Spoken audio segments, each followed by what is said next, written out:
ನಮಸ್ಕಾರ ಸ್ನೇಹಿತರೆ, welcome back to ಪರಿಸರ ಪ್ರಪಂಚ ಕನ್ನಡ ಯೂಟ್ಯೂಬ್ ಚಾನಲ್ಗೆ.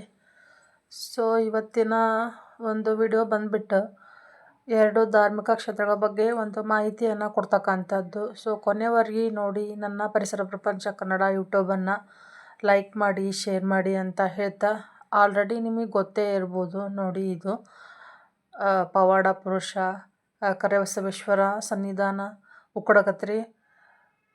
ಉಕ್ಕಡಗತ್ರಿ ಒಳಗೆ ದೇವರ ಮೂರ್ತಿ ಆಗಲಿ, ವಿಗ್ರಹದ್ದಾಗಲಿ ಯಾವುದನ್ನು ಸಹ ವಿಡಿಯೋ ಆಗಲಿ, ಫೋಟೋ ಆಗಲಿ ಮಾಡಲಿಕ್ಕೆ ಅವಕಾಶ ಇಲ್ಲ.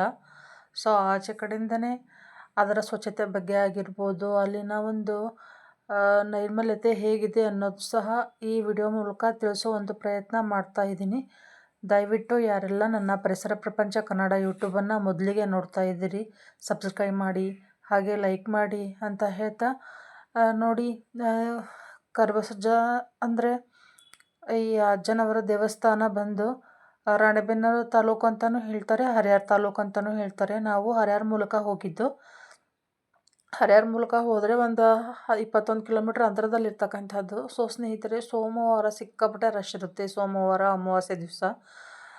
ಇಲ್ಲಿನ ದಾವಣಗೆರೆ ಆಗಲಿ, ರಾಣೆಬೆನ್ನೂರು ಆಗಲಿ, ಅಲ್ಲಿ ಜನತೆಗೆ ಆಲ್ಮೋಸ್ಟ್ ಗೊತ್ತೇ ಇರುತ್ತೆ. ರಾಣೆಬೆನ್ನೂರು ಮೂಲಕನೂ ಹೋಗ್ಬೋದು. ನೋಡಿ ಎಷ್ಟು ನೀಟ್ನೆಸ್ ಮಾಡಿದ್ರು, ಜನಕ್ಕೆ ತಾಳ್ಮೆ ಇಲ್ಲ ಅಂತಲೇ ಹೇಳ್ಬೋದು. ಯಾಕಂದರೆ ಎಷ್ಟು ಗಲೀಜು ಮಾಡಿರ್ತಾರೆ ಅಂದರೆ, ಅಲ್ಲೇ ದೀಟ್ ನಮಸ್ಕಾರ ಹಾಕಿರ್ತಾರಲ್ವ, ಆ ಬಟ್ಟೆ ಇರ್ಬೋದು, ಆಮೇಲೆ ಬಳೆ, ಅದು ಏನೋ ಮಂಡಕ್ಕಿ ಕೊಡ್ತಾರೆ, ಪಳಾರ, ಆ ಥರ ಎಲ್ಲ ಒಂದು ತುಂಬ ಸಿಕ್ಕಾಪಟ್ಟೆ ಗಲೀಜು ಮಾಡ್ತಕ್ಕಂಥದ್ದು.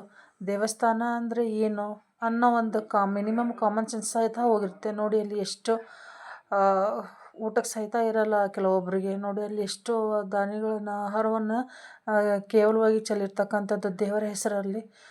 ಅಲ್ಲಿ ಅನ್ನ ಪ್ರಸಾದ ಇದೆ, ಆ ನಿಲಯಕ್ಕೆ ಅವ್ರ ಕೈಲಾಗಿದ್ದು ಕೊಟ್ಟೆ ಅಂದರೆ ಅದೇ ಒಂದು ಸ್ವಲ್ಪ ಉಪಯೋಗ ಆಗುತ್ತೆ. ಎಷ್ಟೋ ಬಡವರು ಬಗ್ಗರು ದೇವಸ್ಥಾನದ ಸನ್ನಿಧಾನಕ್ಕೆ ಬಂದಿರ್ತಾರೆ ದೇವರ ಒಂದು ಅಜ್ಜನವರ ಕೃಪೆಗಾಗಿ. ಅಲ್ಲಿ ಕೊಟ್ಬಿಟ್ರೆ ಮುಗೀತು. ಅದು ಒಂದು ದೇವರ ಹರಕೆ ತೀರಿಸ್ಬೇಕು ಅಂದರೆ ಈ ಥರ ಆಹಾರ ವೇಸ್ಟ್ ಮಾಡಿನೇ ಮಾಡಬೇಕು ಅಂತ ಏನಿಲ್ವಲ್ಲ.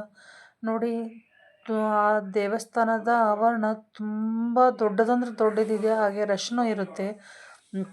ಆಮೇಲೆ ಬೇಸಿಗೆ ದಿನ ಅಲ್ವಾ, ಸಿಕ್ಕಾಪಟ್ಟೆ ರಶ್ ಇರುತ್ತೆ. ನೋಡಿ ಪ್ರಸಾದಾಲಯ ಕೂಡ ಅಷ್ಟೇ, ಎಷ್ಟೇ ಮಂದಿ ಹೋದರೂ, ಎಷ್ಟೇ ಸಾವಿರ ಪ್ರತಿನಿತ್ಯನೂ ಊಟ ಇದ್ದೇ ಇರುತ್ತೆ. ಒಂದು ರೀತಿ ಸ್ವೀಟು ನೋಡಿ, ಗೋಧಿ ಹುಗ್ಗಿ ಇತ್ತು, ಹಾಗೆ ಅನ್ನ ಸಾಂಬಾರು ಇತ್ತು. ಸ್ನೇಹಿತರೆ, ಆಚೆ ಕಡೆ ಬಂದ್ರೂ ಸಹ ತುಂಗಭದ್ರಾ ಹೊಳೆ ದಂಡೆಯಲ್ಲಿ ಇರ್ತಕ್ಕಂಥದ್ದು ನೀವು ಕೇಳೇ ಇರ್ತೀರ ಆಲ್ಮೋಸ್ಟ್, ಕರಿಬಸಜ್ಜ ದೇವಸ್ಥಾನ ಅಂತಂದು. ನೋಡಿ ದೇವಸ್ಥಾನಕ್ಕೆ ಹೋಗೋದು ನೆಮ್ಮದಿಗಾಗಿ. ಅಲ್ಲಿ ಜನ ತುಂಬ ತಿಳ್ಕೊಬೇಕು. ಹಾಗೆ ಅಪಾಯನ ಕಟ್ಟಿಟ್ಟು ತಾವೇ ಮಾಡ್ಕೊಂಡಿರ್ತಕ್ಕಂಥದ್ದು. ಈ ಮಳೆಗಾಲದಲ್ಲಿ ಕೇಳೇ ಇರ್ಬೋದು ನೀವು, ಹರಿಹರ ತಾಲೂಕಲ್ಲಿರ್ತಕ್ಕಂಥ ಉಕ್ಕಡಗತ್ರಿ ದೇವಸ್ಥಾನ ನೀರಲ್ಲಿ ಇರ್ತಕ್ಕಂಥದ್ದು ಹೊಳೆ ದಡದಲ್ಲಿದೆ. ನದಿ ದಡದಲ್ಲಿ ಇರ್ತಕ್ಕಂಥದ್ದು ನೀರು ಬಂದೇ ಬರುತ್ತೆ. ಅದಕ್ಕಾಗಿ ತಾಳ್ಮೆಯಿಂದ ವರ್ತಿಸಬೇಕು ಅಂತ ಹೇಳ್ತೀನಿ. ನೋಡಿ ದೇವಸ್ಥಾನ ಅಂದರೆ ಏನು ಅನ್ನೋದ್ರ ಬಗ್ಗೆ ಒಂದು ಪರಿಕಲ್ಪನೆ ಇಲ್ಲ ಅನ್ನೋ ರೀತಿ ನಡ್ಕೊಂಡಿರ್ತಾರೆ ಅಲ್ಲಿ. ಹಾಗೆ ದೇವಸ್ಥಾನದ ಮುಂದುಗಡೆನೇ ಎಲ್ಲ ಥರದ ವೆರೈಟೀಸ್ ಸಿಗುತ್ತೆ, ಕಾಯಿ, ಹಣ್ಣು, ಹಾಗೆ ಏನು ದಿನಬಳಕೆ ವಸ್ತುಗಳಾಗಿರ್ಬೋದು, ತಿನ್ನಲಿಕ್ಕೆ ಆಗಿರ್ಬೋದು, ಎಲ್ಲ ಸೌಲಭ್ಯ ಸಹ ಇದೆ. ಹಾಗೆ ಇನ್ನೊಂದು ದೇವಸ್ಥಾನಕ್ಕೆ ಬಂದ್ವಿ. ಈ ದೇವಸ್ಥಾನದ ಬಗ್ಗೆ ಮಾತೇ ಆಡೋಕ್ಕೆ ಬರಲ್ಲ, ಅಷ್ಟು ಸುಸಜ್ಜಿತವಾಗಿ ಸ್ವಚ್ಛತೆ. ಇನ್ನೊಂದು ಹೆಸರೇ ಇದು, ಕುಂಬಳೂರು ವೀರಭದ್ರೇಶ್ವರ ಅಥವಾ ಮಲೆಬೆನ್ನೂರು ವೀರಭದ್ರೇಶ್ವರ ಅಂತ ಕರಿತೀವಿ. ಹರಿಹರದಿಂದ ಒಂದು 20 ಕಿಲೋಮೀಟ್ರ್ ಅಂತರದಲ್ಲಿರ್ತಕ್ಕಂಥದ್ದು. ನಾವು ಹೊಳೆಸಿರಿಗೆರೆಯಿಂದ ಹೋಗಿದ್ದು ಸಂಜೆ ಮುಂದೆ. ಈವ್ನಿಂಗ್ ಟೈಮ್ ಹೋದೆ ಅಂದರೆ ಟಿಫನ್ ಇರುತ್ತೆ. ನೈಟು ಒಂದು 7:30 ಹಿಂಗೆ ಊಟ ಸ್ಟಾರ್ಟ್ ಆಗುತ್ತೆ. ಅನ್ನ ದಾಸೋಹ ಇರುತ್ತೆ.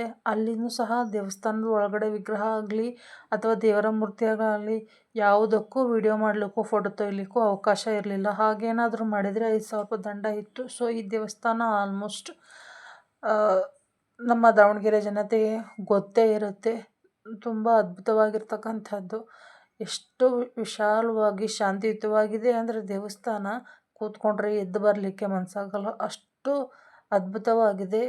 ಒಂದು ನವಗ್ರಹ ಇರ್ಬೋದು, ಹೆಣ್ಣು ದೇವರ ಇರ್ಬೋದು, ಆಂಜನೇಯ ಇರ್ಬೋದು, ವೀರಭದ್ರೇಶ್ವರ, ಪ್ರತಿಯೊಂದು ಮೂರ್ತಿಗಳನ್ನು ಅದರದೇ ಆದ ರೀತಿಯಲ್ಲಿ ನೀಟ್ನೆಸ್ನಿಂದ ಇಟ್ಟಿರ್ತಕ್ಕಂಥದ್ದು. ದೇವಸ್ಥಾನದ ಆವರಣದಲ್ಲೂ ಸಹ ಒಂದು ಕೂದಲೆಳೆ ಡಸ್ಟ್ ಸಹ ಇರಲಿಲ್ಲ, ಅಷ್ಟು ನೀಟ್ನೆಸ್ ಮೇಂಟೈನ್ ಮಾಡಿದ್ದಾರೆ.